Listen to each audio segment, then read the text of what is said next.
ಕುತೂಹಲ ಇಟ್ನಾಳ್ ಸರ್, ಈಗ ಒಂದು ಪಕ್ಷದವ್ರನ್ನ ಕೇಳಿದ್ರೆ ಬೈ ಎಲೆಕ್ಷನ್ ಅಲ್ಲಿ ಸಿಕ್ಕಾಪಟ್ಟೆ ಬಿಸಿ ಇದ್ದಾರೆ, ಇನ್ನೊಂದು ಪಕ್ಷದವ್ರನ್ನ ಕೇಳಿದ್ರೆ ನಾವು ಬೈಲ್ಯಾಟ್ರಲ್ ಟಾಕ್ಸ್ ಮಾಡ್ತಾ ಇದೀವಿ ಅಂತಾರೆ.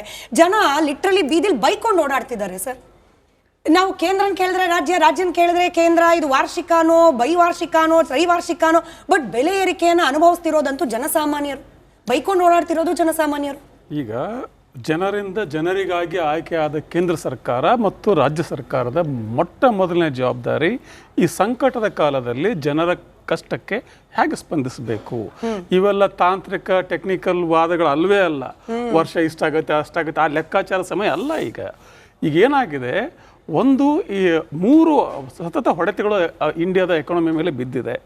ಮೊದಲನೇದು ಡಿಮಾನಿಟೈಸೇಷನ್ನು, ಆಮೇಲೆ ಈ ಕೋವಿಡ್, ಮತ್ತೀಗ ಯುದ್ಧ ಕಾಲ. ಈ ಯುದ್ಧ ಕಾಲದ ಸಂಕಟ ಎಲ್ಲಿವರೆಗೆ ಮುಂದುವರಿತದೆ ಅಂತೇಳಿ ಸ್ವತಃ ಟ್ರಂಪ್ಗೆ ಗೊತ್ತಿಲ್ಲ. ಹೀಗಿರುವಾಗ ನನ್ನ ದೇಶದ ಜನರನ್ನು ಹೇಗೆ ರಕ್ಷಣೆ ಮಾಡಬೇಕು ಅಂತ ಕೇಂದ್ರ ಸರ್ಕಾರಕ್ಕೆ, ತನ್ನ ರಾಜ್ಯದ ಜನರ ಕಷ್ಟಗಳನ್ನು ಹೇಗೆ ಪರಿಹಾರ ಮಾಡಬೇಕು ಅಂತ ರಾಜ್ಯ ಸರ್ಕಾರಕ್ಕೆ ಮೊದಲ ಜವಾಬ್ದಾರಿ ಇರಬೇಕಾಗ್ತದೆ. ಇವರು ಅವ್ರ ಮೇಲೆ ಇವ್ರ ಮೇಲೆ ಅವ್ರು ಹಾಕ್ತಾ ಕೂತ್ಬಿಟ್ರೆ ನಾಳೆ ದಿನ ಏನಾಗಿದೆ, ಈಗ ಇದು ಇನ್ನೊಂದು 2-3 ವಾರ ಯುದ್ಧ ಮುಂದುವರೆದ್ರೆ ಇಂಟರ್ನ್ಯಾಷನಲ್ ಮಾರ್ಕೆಟಲ್ಲಿ ಕಚ್ಚಾ ತೈಲದ ಬೆಲೆ $200 ಆಗುತ್ತೆ ಒಂದು ಬ್ಯಾರಲ್ಗೆ. ಈಗಾಗಲೇ ಪ್ರೈವೇಟ್ ಕಂಪನಿಗಳು ಜಾಸ್ತಿ ಮಾಡಿವೆ ರಿಟೇಲ್ ಪ್ರೈಸನ್ನು. ಶೆಲ್ ಅಂತ ಅಮೆರಿಕನ್ ಕಂಪನಿ ಅದು, ಆಮೇಲೆ ನಯಾರ, ಎರಡೂ ಕೂಡ ಜಾಸ್ತಿ ಮಾಡಿ ಆಗಿದೆ. ಇನ್ನು ಭಾರತದ ಸಾರ್ವಜನಿಕ ಕ್ಷೇತ್ರದ HPCL ಆಗಲಿ IOCL ಆಗಲಿ ಇವು ಕೂಡ ಹೆಚ್ಚು ಮಾಡೋ ಪರಿಸ್ಥಿತಿ ಬಂದಾಗ್ಬಿಟ್ರೆ ಅದಕ್ಕೊಂದು ಕಾರಣ ಹೇಳ್ತಾರೆ. ಈಗ ಹೇಳಿದ್ರಲ್ಲ, ನಾವು ಎಕ್ಸೈಸ್ ಡ್ಯೂಟಿ ವೇವ್ ಮಾಡ್ತೀವಿ, ಅದು ಗ್ರಾಹಕರಿಗೆ ತಲುಪಿಲ್ಲ. ಅದು ಗ್ರಾಹಕರಿಗೆ ಲಾಭ ಮಾಡಬೇಕು ಅಂತ ಮಾಡಿಲ್ಲ, ಅದನ್ನು ಕಂಪನಿಗಳನ್ನ ಕಾಪಾಡೋದಕ್ಕೆ ಮಾಡಿದೆ.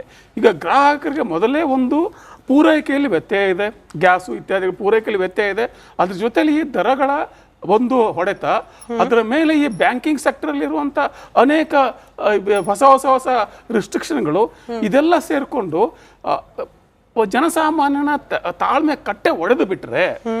ಒಂದು ಉದಾಹರಣೆ ಹೇಳ್ತೇನೆ ನಿಮಗೆ. 1975ರಲ್ಲಿ ಈ ಇಡೀ ದೇಶದ ರಾಜಕಾರಣದಲ್ಲಿ ಬಹಳ ದೊಡ್ಡ ಒಂದು ಘಟನೆ ಎಮರ್ಜೆನ್ಸಿ.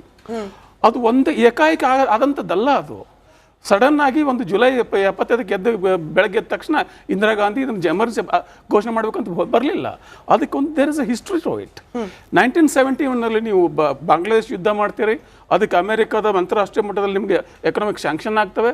1973ನಲ್ಲಿ ಯಾಮ್ ಕುಪುರ್ ವಾರಲ್ಲಿ ನೀವು ಅಮೆರಿಕ ಮತ್ತು ಅನೇಕ ದೇಶಗಳು ಇಸ್ರೇಲನ್ನು ಬೆಂಬಲಿಸಿದ್ದಕ್ಕೆ ವಿರೋಧ ಮಾಡಿ ಆಯಿಲ್ ಪ್ರೊಡ್ಯೂಸಿಂಗ್ ಕಂಟ್ರಿಗಳು ಆಯಿಲ್ ಎಂಬಾರ್ಗೋ ಆಗ್ತವೆ, ತೈಲ ಮಾರೋದಿಲ್ಲ ಅಂತವೆ. ಅದರ ಜೊತೆಯಲ್ಲಿ ಮತ್ತೆ ಸಂಕಟಗಳು, ಇದೆಲ್ಲ ಒಂದಕ್ಕೊಂದು ಸೇರ್ಕೊಂಡು ತಾಳ್ಮೆ ಕಟ್ಟೆ ಹೊಡೆದು ಸಿವಿಲ್ ವಾರ್ ಆಗೋ ಪರಿಸ್ಥಿತಿ ಬರ್ತದೆ. ಸಿವಿಲ್ ವಾರ್ ನಾವು ಈ ದೇಶದಲ್ಲಿ ತುಂಬ ನೋಡಿಲ್ಲ ನಾವು, ಅದು ಆಗಬಾರ್ದು. ಆದ್ರೆ ಆ ಥರದ ಬಂದರೆ ನೀವು ಆಗ ಜನಗಳ ಮುಂದೆ ನಿಂತ್ಕೊಂಡು ಅವ್ರ ತಪ್ಪು ಇವ್ರ ತಪ್ಪು ಅಂತ ಹೇಳ್ತೀರಾ? ನಿಜ. ಆಗ ಜನ ಬೀದಿಗೆ ಬಂದುಬಿಟ್ರೆ, ಇಂಡಿಯಾ ಬಿಡಿ, ಅಮೆರಿಕದಲ್ಲಿ ಜನ ಬೀದಿಗೆ ಬಂದಿದ್ದಾರೆ. ಮೊನ್ನೆ ಸುಮಾರು 80 ಲಕ್ಷ ಜನ ಬೀದಿಗೆ ಬಂದಿದ್ದಾರೆ ಅಮೆರಿಕದಲ್ಲಿ. ಅಲ್ಲಿನ ಪೆಟ್ರೋಲ್ ಡೀಸೆಲ್ ಬೇರೆ 3 ಪಟ್ಟು ಜಾಸ್ತಿ ಆಗಿದೆ, ಅವ್ರು ಬೀದಿಗೆ ಬಂದಿದ್ದಾರೆ. ಮತ್ತೆ ಈ ಡಿಜಿಟೈಸೇಷನ್ ಬಗ್ಗೆ ಏನು ಸುರಭಿ ಅವರು ಮಾತಾಡಿದ್ರಲ್ಲ, ಅದರ ವಿರೋಧವಾದ ಬೇರೆ ಇರಬಹುದು. But digitisation has not made the transactions cashless totally. Time also sir, ನೀವೇ ಹೇಳ್ದಂಗೆ ಜನ ಆತಂಕದಲ್ಲಿರುವಾಗ ಈ ಪ್ಯಾನಿಕ್ ಬೈಯಿಂಗು ಪ್ಯಾನಿಕ್ ಅನ್ನು ಆಕ್ಚುಲಿ ಕ್ರಿಯೇಟ್ ಮಾಡಿರುವ. ಈಗ ಗಾದೆ ಮಾತಿದೆ ಅಲ್ಲ, ಸುಂಕದವನ ಹತ್ರ ಏನ್ ಸಂಕಟ ಹೇಳ್ಕೊಳ್ಳೋದು ಅಂತ ಹೇಳಿ. ಅದು ಸುಂಕದ ಸರ್ಕಾರ, ನೀವು ಆರಿಸಿದ ಸರ್ಕಾರ, ಇಲ್ಲಿ ನೀವೇ ಆಯ್ಕೆ ಮಾಡಿದ ಸರ್ಕಾರ. ಅವ್ರು ನಿಮ್ಮ ಕಷ್ಟ ಸುಖ ಅರ್ಥ ಮಾಡ್ಕೊಳ್ದೆ ಹೋದ್ರೆ ಇನ್ಯಾರು ಅರ್ಥ ಮಾಡ್ಕೋತಾರೆ? ನಿಜ. ಜನರ ತಾಳ್ಮೆಯನ್ನ ಎರಡೂ ಸರ್ಕಾರಗಳು ಪರೀಕ್ಷೆ ಮಾಡ್ತಿವೆ. ನಿಜ. ಇದಕ್ಕೆ ಪೂರಕವಾಗಿ ಕೇಶವ್ ಸರ್ ಇದ್ದಾರೆ, ಆರ್ಥಿಕ ತಜ್ಞರು. ಕೇಶವ್ ಸರ್, ಇವಾಗ ಜನಸಾಮಾನ್ಯರು ಏನ್ ಅನ್ಕೊಳ್ಳೋದಪ್ಪ, ಈಗ ಆಲ್ರೆಡಿ ಯುದ್ಧದ ಪರಿಸ್ಥಿತಿ ಅನೇಕರನ್ನ ಭಯಭೀತರನ್ನಾಗಿಸಿದೆ. ಇವತ್ತು ಗ್ಯಾಸ್ ಸಿಗ್ತಾ ಇಲ್ಲ, ನಾಳೆ ಇನ್ನೇನ್ ಸಿಗೋದಿಲ್ವೋ ಅನ್ನೋ ರೀತಿ ಜನ ಆತಂಕದಲ್ಲಿದ್ದಾರೆ. ರಿಫಾರ್ಮ್ಸ್ ಅವಶ್ಯಕತೆ ಇದೆ, ನೋ ಡೌಟ್. ನಮ್ಮ ದೇಶದ ಆರ್ಥಿಕ ಪರಿಸ್ಥಿತಿಯಲ್ಲಿ ಸುಧಾರಣೆ ಆಗಬೇಕು, ಅದಕ್ಕೆ ಪೂರಕವಾದ ರಿಫಾರ್ಮ್ಸ್ಗಳು ಬೇಕು, ನಿಜವೇ. ಬಜೆಟ್ನಲ್ಲಿ ಅದಕ್ಕೆ ಪೂರಕವಾಗಿ ಒಂದಷ್ಟು ರಿಫಾರ್ಮ್ಸ್ ಅನೌನ್ಸ್ ಮಾಡಿದ್ದೀವಿ, ಅದನ್ನು ತಕ್ಷಣಕ್ಕೆ ಜಾರಿಗೆ ತರ್ತೀವಿ, ಅದು ಒಂದೇ ಆಪ್ಷನ್ ಇದ್ದಿದ್ದ. ಈ ಯುದ್ಧದ ಪರಿಸ್ಥಿತಿಯನ್ನ ಮುನ್ನೆಲೆಯಲ್ಲಿ ಇಟ್ಕೊಂಡು ಅದನ್ನು ಪೋಸ್ಟ್ಪೋನ್ ಮಾಡೋ ಅಥವಾ ಒಂದಷ್ಟು ರೆಗ್ಯುಲೇಟ್ ಮಾಡಲಿಕ್ಕೆ ಸಾಧ್ಯತೆಗಳು ಇರಲಿಲ್ವಾ ಕೇಂದ್ರ ಸರ್ಕಾರಕ್ಕೆ? ರಾಜ್ಯ ಸರ್ಕಾರಕ್ಕೆ ನಾವು ಅರ್ಥ ಮಾಡ್ಕೋಬೇಕೇನಂತಂದ್ರೆ 92% ಜನ ಅನ್ಆರ್ಗನೈಸ್ ಸೆಕ್ಟರ್ ಅಲ್ಲಿ ಕೆಲಸ ಮಾಡ್ತಿದ್ದಾರೆ, 8% ಜನ ಆರ್ಗನೈಸ್ ಸೆಕ್ಟರ್ ಅಲ್ಲಿ ಕೆಲಸ ಮಾಡ್ತಾರೆ. ಸೊ ಯಾವುದೇ ಹೊರೆ ಆರ್ಗನೈಸ್ ಸೆಕ್ಟರ್ ಅವ್ರಿಗೆ ನಿಮ್ಗೆ ಒಂದು DA ಕೊಡ್ತಾರೆ ಸರ್ಕಾರ, ಇಲ್ಲ 2 DA ಕೊಡ್ತಾರೆ. ಅವ್ರಿಗೆ ಮ್ಯಾನೇಜ್ ಮಾಡ್ಬೋದು. ಆದ್ರೆ ಬಹುತೇಕರು ಅನ್ಆರ್ಗನೈಸ್ ಸೆಕ್ಟರ್ ಅಲ್ಲಿ ಕೆಲಸ ಮಾಡುವಾಗ ಯಾವುದೇ ಸರ್ಕಾರ ಬೆಲೆ ಹೆಚ್ಚಳ ಮಾಡಿದ್ರೆ ಖಂಡಿತ ಅದ್ರ ಹೊರೆ ಬೀಳುತ್ತೆ.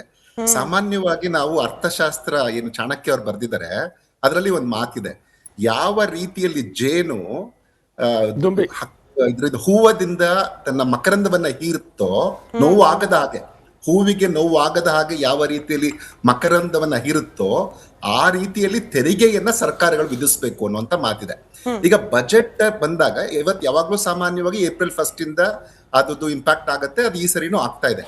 ಈಗ ಅಲ್ಲಿ ಏನು ಅಂದ್ರೆ, ಈಗ ಎಲೆಕ್ಟ್ರಾನಿಕ್ಸ್ ಅಥವಾ ಇಂಪೋರ್ಟೆಡ್ ಟೆಲಿವಿಷನ್ ಎಕ್ವಿಪ್ಮೆಂಟ್ಸ್ ಮೇಲೆ ಅಥವಾ ಲಕ್ಸುರಿ ಪ್ರೀಮಿಯಂ ಗೂಡ್ಸ್ ಮೇಲೆ ಅಥವಾ ಪಾನ್ ಮಸಾಲ ಗುಟ್ಕಾ ಇಂಥದ್ರ ಮೇಲೆ ಹೆಚ್ಚಳ ಮಾಡಿದ್ರೆ ಖಂಡಿತ ಯಾರ್ದು ಅಭ್ಯಂತರ ಇಲ್ಲ. ಆದ್ರೆ ಏನಂದ್ರೆ ಬಹುಶಃ ಕೇಂದ್ರ ಸರ್ಕಾರ ಯೋಚನೆ ಮಾಡಿದ್ದಿರ್ಬೋದಿತ್ತು ಏನು ಅಂತಂದ್ರೆ ಟೋಲ್ದನ್ನ ಅವ್ರು ಯೋಚನೆ ಮಾಡಿರ್ಬೇಕಿತ್ತು ಅಂತ ಅನ್ಸುತ್ತೆ. ಈ ಸಂದರ್ಭದಲ್ಲಿ ಟೋಲಿನ ಬೆಲೆ ಹೆಚ್ಚಳದ ಅಗತ್ಯ ಇರ್ಲಿಲ್ಲ ಅಂತ ಕಾಣುತ್ತೆ. ಹಾಗೇನೆ ರಾಜ್ಯ ಸರ್ಕಾರಕ್ಕೆ ಬಂದ್ರೆ ಇವತ್ತಿನ ದಿನ ಇದು ಬಜೆಟ್ದೇ ಆಗಿದ್ರೇನು ಈ ಎಲೆಕ್ಟ್ರಿಕ್ ವೆಹಿಕಲ್ಸ್ ಇವತ್ತು ನಮ್ಗೆ ಅನಿವಾರ್ಯತೆ ಇತ್ತು. ಯಾಕೆಂದ್ರೆ ಇವತ್ತು ಗಲ್ಫ್ ದೇಶದಲ್ಲಿ ಏನಾಗ್ತಾ ಇದೆ ಎಲ್ರಿಗೂ ಗೊತ್ತಿದೆ. ಸೊ ಆ ಕಾರಣಕ್ಕಾಗಿ ಎಲೆಕ್ಟ್ರಿಕಲ್ ವೆಹಿಕಲ್ಸ್ ನ ಬೆಲೆ ಹೆಚ್ಚು ಮಾಡಿದ್ದು ಅದನ್ನ ಯಾಕೆಂದ್ರೆ ರೋಡ್ ಟ್ಯಾಕ್ಸ್ ಎಕ್ಸಂಪ್ಷನ್ ಅನ್ನ ತೆಗ್ದಿದ್ದಿದೆಯಲ್ಲ, ವಿಡ್ರಾಲ್ ಮಾಡಿದ್ದಿದೆಯಲ್ಲ, ಅದು ಒಂದಷ್ಟು ಹೊಡೆತವನ್ನ ಖಂಡಿತ ಬೀಳುತ್ತೆ. ಯಾಕಂದ್ರೆ ಈ ಸಂದರ್ಭದಲ್ಲಿ ಬಿಟ್ಟು ಒಂದು 3 ತಿಂಗಳ ನಂತರ ಬಹುಶಃ ಅದನ್ನ ಮಾಡಿದ್ದಿರ್ಬೋದು. ಯಾಕಂದ್ರೆ ಯಾವುದೇ ಸರ್ಕಾರ ನಡೆಸ್ಲಿಕ್ಕೂ ಹಣ ಬೇಕು. ಯಾಕಂದ್ರೆ ದಿನ ಅದಕ್ಕೂ ಅಗತ್ಯಗಳು ಜಾಸ್ತಿ ಆಗ್ತಿರುತ್ತೆ. ಪ್ರತಿ ವರ್ಷ ಅದಕ್ಕೂ ಮೇಂಟೆನೆನ್ಸ್ ಜಾಸ್ತಿ ಆಗುತ್ತೆ. ಜನಕ್ಕೆ ಅವರು ಡೆವಲಪ್ಮೆಂಟ್ ಆಕ್ಟಿವಿಟೀಸ್ ಮಾಡ್ಬೇಕಂದ್ರೆ ಒಂದಷ್ಟು ಸಣ್ಣ ಮಟ್ಟದಲ್ಲಿ ಹೆಚ್ಚಳ ಮಾಡಬೇಕು. ಆದ್ರೆ ಯಾವ ಸಂದರ್ಭದಲ್ಲಿ ಹೆಚ್ಚಳ ಮಾಡಬೇಕು? ಯಾವಾಗ್ಲೂ 1 ಏಪ್ರಿಲ್ ಯಾವಾಗ್ಲೂ ಫೈನಾನ್ಷಿಯಲ್ ಇಯರ್ ಸ್ಟಾರ್ಟ್ ಆಗುತ್ತೆ, ಅವಾಗಿಂದ ಹೆಚ್ಚಳ ಮಾಡೋದು ಸರಿಯಾದ ವಿಚಾರನೆ. ಆದ್ರೆ ಈ ಸಂದರ್ಭದಲ್ಲಿ ಏನಿದೆ, ಗಲ್ಫ್ ಯುದ್ಧ ನಡೀತಾ ಇದೆ, ಮತ್ತೆ ಜನರಿಗೆ ಈಗಾಗ್ಲೇನೆ LPG ತೊಂದರೆ ಆಗಿದೆ, ಇದೆಲ್ಲ ನಾವು ನೋಡಿದೀವಿ. ಯಾಕೆಂದ್ರೆ ಒಂದು ಈವನ್ ಆಟೋ ಅವ್ರಿಗೆ ತೊಂದರೆ ಆಗಿರೋದು, ಸಿಲಿಂಡರ್ ತೊಂದರೆ ಆಗಿರೋದು ಯಾವ ಕಾರಣಕ್ಕಾಗಿ? ಒಂದು ಸಪ್ಲೈ ಚೈನ್ ಡಿಸ್ರಪ್ಷನ್ ಆಗಿದೆ.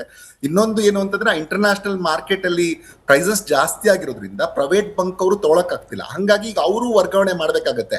ನಮ್ದು ಆಟೋ ತಗೊಂಡ್ರೆ ಇಲ್ಲ ಕ್ಯಾಬ್ ತಗೊಂಡ್ರೆ ಯಾರು LPG ನ ಪ್ರೈವೇಟ್ ಬಂಕ್ಸ್ ಅಲ್ಲಿ ತಗೊಳ್ತಾರೆ, ಸಹಜವಾಗಿ ಅವರು ಹೆಚ್ಚಳ ಮಾಡ್ತಾರೆ. ಸೊ ಹಂಗಾಗಿ ಅದು ಎಲ್ಲ ಕಡೆ ಪಸರಿಸುತ್ತೆ ಇವೆಲ್ಲವೂ. ಸೊ ಹಂಗಾಗಿ ಇಂಥ ಸಂದರ್ಭದಲ್ಲಿ ಬಹುಶಃ ಸರ್ಕಾರಗಳು ಯೋಚನೆ ಮಾಡಿದ್ದಿರ್ಬೋದಿತ್ತು. ಇನ್ನೊಂದು ಈ ವರ್ಷ ಮಾತ್ರ ಎಕ್ಸಂಪ್ಷನ್ ತಗೊಂಡು ಇನ್ನೊಂದ್ 2 ತಿಂಗಳು ಅದು 1 ತಿಂಗಳು ವಾಚ್ ಮಾಡಿ ನಾವ್ ಇದನ್ನ ಪೋಸ್ಟ್ಪೋನ್ ಮಾಡ್ತಿದೀವಿ ಅಂತ ಹೇಳಿದ್ದಿರ್ಬೋದು ಅಂತ ನನ್ಗನ್ಸುತ್ತೆ. ಈಗ ಸದ್ಯಕ್ಕೆ ಯಾವ್ದು ಗಾರ್ಬೇಜ್ ಮೇಲೆ ಹಾಕುವಂತ ಇದಿರ್ಬೋದು, ಎಲೆಕ್ಟ್ರಿಸಿಟಿ ಮೇಲೆ ಇರ್ಬೋದು, ಇವೆಲ್ಲವನ್ನ 1 ತಿಂಗಳ ಮಟ್ಟಿಗೆ ಅಥವಾ ಯುದ್ಧ ಮುಗಿದು ನಂತರ ಒಂದ್ ಸ್ವಲ್ಪ ಸ್ಟೆಬಿಲೈಸ್ ಆಗಿದೆ. ಈಗ ಇನ್ಫ್ಲೇಷನ್ ಜಾಸ್ತಿ ಆಗುವ ಎಲ್ಲ ಲಕ್ಷಣಗಳನ್ನ ನಮಗ್ ಕಾಣಿಸ್ತಾ ಇದೆ. ಆರ್ಥಿಕತೆಯಲ್ಲಿ ಫುಡ್ ಇನ್ಫ್ಲೇಷನ್ ಜಾಸ್ತಿ ಆಗುತ್ತೆ, ಆಮೇಲೆ ಓವರ್ ಆಲ್ ಇನ್ಫ್ಲೇಷನ್ ಕೂಡ ಜಾಸ್ತಿ ಆಗುತ್ತೆ. ಸೊ ಇಂಥ ಸಂದರ್ಭದಲ್ಲಿ ಜನಜೀವನದ ಮೇಲೆ ಅದು ಯಾವುದೇ ರೀತಿಯಲ್ಲಿ ನಕಾರಾತ್ಮಕವಾದ ಪರಿಣಾಮ ಬೀರದ ಹಾಗೆ ನೋಡ್ಕೊಳ್ಳುವಂತ ಜವಾಬ್ದಾರಿ ಸರ್ಕಾರಗಳ ಮೇಲೆ ಕೂಡ ಇರುತ್ತೆ. ಮೆನ್ಷನ್ ಮಾಡ್ತಾ ಇದ್ದಾಗೆ ಸರ್, ಈ ಯುದ್ಧ ಇನ್ ಎಷ್ಟು ದಿನ ನಡೆಯುತ್ತೆ, ಇದರ ಪರಿಣಾಮ ಇನ್ ಯಾವ್ಯಾವ ಕ್ಷೇತ್ರದ ಮೇಲೆ ಆಗುತ್ತೆ, ಇನ್ನು ನೋಬಡಿ ನೋಸ್. ಹಿಂಗಿರುವಾಗ ಅನಿವಾರ್ಯ ಆಯ್ತಾ, ನೀವೇ ಹೇಳ್ದಾಗೆ ಸ್ವಲ್ಪ ವೇಟ್ ಮಾಡೋಣ ಅಥವಾ ಸ್ವಲ್ಪ ದಿನಗಳ ಕಾಲ ಹೋಲ್ಡ್ ಮಾಡೋಣ ಈ ರಿವಿಷನ್ಗಳನ್ನ ಅನ್ನೋ ಆಪ್ಷನ್ ಇತ್ತು ಕೇಂದ್ರ ಸರ್ಕಾರದ ಮುಂದೆ. ಅಲ್ಲ ಖಂಡಿತ. ಯಾಕೆಂದ್ರೆ ನಾನು ಹೇಳೋದು, ಈಗ ನೋಡಿ ಲಕ್ಸುರಿ ಮೇಲೆ ಏನಾಗ್ತೀವಲ್ಲ, ಈಗ ಎಲೆಕ್ಟ್ರಾನಿಕ್ಸ್ ಅಪ್ಲಯನ್ಸಸ್ ಮೇಲಿದೆ ಅಥವಾ ಲಕ್ಸುರಿ ಪ್ರೀಮಿಯಂ ಗೂಡ್ಸ್ ಮೇಲೆ ಇವತ್ತಿಂದ ಜಾಸ್ತಿ ಆಗಿದೆ. ಅಥವಾ ಈ ಸಿನ್ ಗೂಡ್ಸ್ ಅಂತ ಏನ್ ಕರಿತೀವಿ, ಟೊಬ್ಯಾಕೋ ಪ್ರಾಡಕ್ಟ್ಸ್, ಪಾನ್ ಮಸಾಲ, ಇಂಥವುಗಳ ಮೇಲೆ ಹೆಚ್ಚಳ ಮಾಡ್ಲಿ, ಅದಕ್ಕೇನು ಅಭ್ಯಂತರ ಇಲ್ಲ. ಆದ್ರೆ ಯಾವ್ದು ಬೇಸಿಕ್ ಎಸೆನ್ಷಿಯಲ್ಸ್ ಇರುತ್ತೆ, ಇವತ್ತು ಟೋಲ್ ಇರ್ಬೋದು, ಈ ತರದನ್ನ ಕೇಂದ್ರ ಸರ್ಕಾರ ಯೋಚನೆ ಮಾಡ್ಬೇಕು. ರಾಜ್ಯ ಸರ್ಕಾರ ಈ ಎಲೆಕ್ಟ್ರಿಕ್ ವೆಹಿಕಲ್ಸ್ ಮೇಲೆ ಏನು ಟ್ಯಾಕ್ಸ್ ಎಕ್ಸಂಪ್ಷನ್ ಅನ್ನ ತಗೊಳ್ತಾ ಇದಾರೆ, ವಾಪಸ್ ತಗೊಂಡಿದ್ದಾರೆ, ಅದನ್ನ ಇವತ್ತಿಂದ ಜಾರಿಗೊಳಿಸುವಂತದನ್ನ ಕಡಿಮೆ ಮಾಡ್ಬೋದು. ಈವನ್ ಬಸ್ ಫೇರ್ ಅನ್ನ ಹೆಚ್ಚಳ ಮಾಡುವಂತದ್ದು ಪ್ಲಾನ್ ಇದೆ ಅವ್ರಿಗೆ. ಅವುಗಳನ್ನೆಲ್ಲ ಒಂದ್ ಸ್ವಲ್ಪ ದಿನ ಮುಂದಕ್ಕೆ ಹಾಕಿದ್ರೆ ಒಳ್ಳೇದು ಅಂತ ನನ್ಗೆ ಕರೆಕ್ಟ್. ಅಶ್ವಿನ್ ಅವರೇ, ಈ ದೇಶದಲ್ಲಿ ಹೆಂಗಾಗ್ಬಿಟ್ಟಿದೆ ಅಂದ್ರೆ ಜನಸಾಮಾನ್ಯರ ಚಿಂತನೆ